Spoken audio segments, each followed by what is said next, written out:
negative thinking is a major problem. If you're trying to be successful or happy, you have no room for negativity. Big thinking gets rid of negativity. Dreams and visions gets rid of negativity. Now, what you cannot do is bury yourself by using your success compared to other people. See, success is not how far you got, because somebody always further than you. Success ain't how far you got. Success is how far you got from where you started. Life will push, squeeze, pressure, and attempt to make you bend at the knee.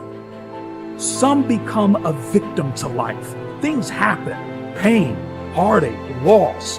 We can either be the victim or the victor to these situations.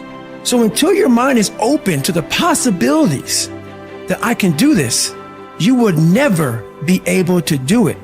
Once the mind starts to believe it can be achieved, it then, only then, does it start to break down tactically how we can do this. Until then, you're gonna always lose.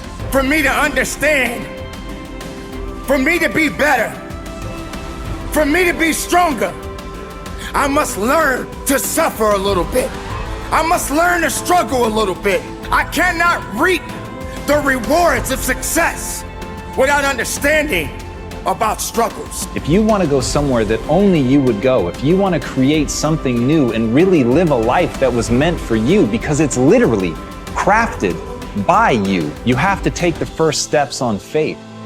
If you have a dream, don't just sit there. Get your ass up and make something happen. Sometimes you just have to move. Do something. Make a call. Reach out to someone. Google something. Learn something new. Set out what you believe in. Lay out the power you have. Actually, lay out the power that you have always had. Use this, become this, and have it. Your power can take you, put you on your path to your success, to the place where you succeed.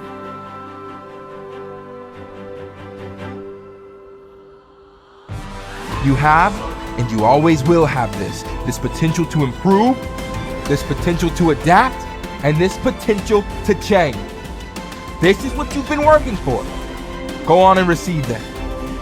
Trying to get insight and see life as a puzzle, and your goal in life is to seek the adventures that piece the puzzle together. Who are you? You're the thing that transforms who you are. Now, you're also who you are, but on top of that, you're the thing that transforms who you are. You are the thing that is, and you're the thing that becomes. And you should put the thing that becomes at a higher place than the thing that is. That means you also have to allow yourself to shake off those things about you that you might be pathologically attached to, habits and people, for that matter, ways of thinking, all of those things. You have to allow yourself to shake those off, and that's more like a burning. That's why the phoenix is the symbol that it is, right? It's old and it deteriorates, it bursts into flame, and then it's reborn. It's like, well, do you want to be reborn? It's like, it's not the question. The question is, do you want to burst into flame? And the answer to that generally is no, but that's the wrong answer. The right answer is you let all that nonsense burn away. And you might say, well, I don't know what I should leave behind. And the answer to that is, that's a lie. You know some of the things that you should leave behind. All you have to do is ask yourself. You'll come up with a list instantly of 100 stupid things that you're doing that you know you could stop doing. Some of them maybe you don't know you could stop doing. It's like, well, fine, leave those alone for now. But there's a bunch of things you perfectly know well that you could stop doing that would improve your life. And so do that, see what happens. That's a good idea. What's really interesting is self-value, real self-worth comes from doing hard things. We keep talking about self-love, we keep talking about loving yourself, believing in yourself. That happens naturally when you go through something difficult. Everyone who's listening right now, I guarantee has been through something difficult. Maybe they lost a friend, maybe they've been through cancer, maybe they lost their job and had to rebuild. Maybe they completely got destroyed during the pandemic and had to figure everything out with their health. The point is, we've all done hard things, and self-worth and self-value comes from recognizing the hardship you've been through and the growth that you made during that time. Now, if you're someone who's listening and saying, Jay, well, I'm not sure I've been through anything that challenging, well, that's your challenge. Go and figure out what it is that you want to do that's hard. Is it developing a new skill? Is it getting a qualification? Is it starting that business or dream that you've always wanted to do? What's that difficult thing you're going to do on your own, with your friends, with the support of whoever's around you, but not with the crutch or the handicap of a partner? What are you going to build as a skill, as a tool, as a value yourself that's going to make you say, I've done something? And that's the beginning of it. The beginning is, I've done something and I did that and I can do that. And when you do that, yes, there's going to be, you're going to validate the wrong things. You're going to give yourself praise for the wrong things. You're going to go through ego. You're going to do all of that. But there's still a belief of, I can do hard things. I can do hard things by myself. And I know what value I bring to a relationship. Persistence is self-discipline in action. Your ability to persist in the face of all setbacks and temporary failures is essential to success in life. Napoleon Hill said, persistence is to the character of man as carbon is to steel. The primary reason for success is persistence. And likewise, the primary reason for failure is lack of persistence, quitting too soon. There is a direct link between self-discipline and self-esteem. Each time you discipline yourself to do what you should do when you should do it, whether you feel like it or not, your self-esteem increases. Each time you persist and force yourself to continue on, even when you feel like quitting, your self-esteem goes up. Each act of self-discipline strengthens every other act of self-discipline. Every act of persistence strengthens every other act of persistence. When you discipline yourself to persist over and over, you like and respect yourself more and more. You become stronger and more confident. Eventually, you become unstoppable. Persistence is its own reward.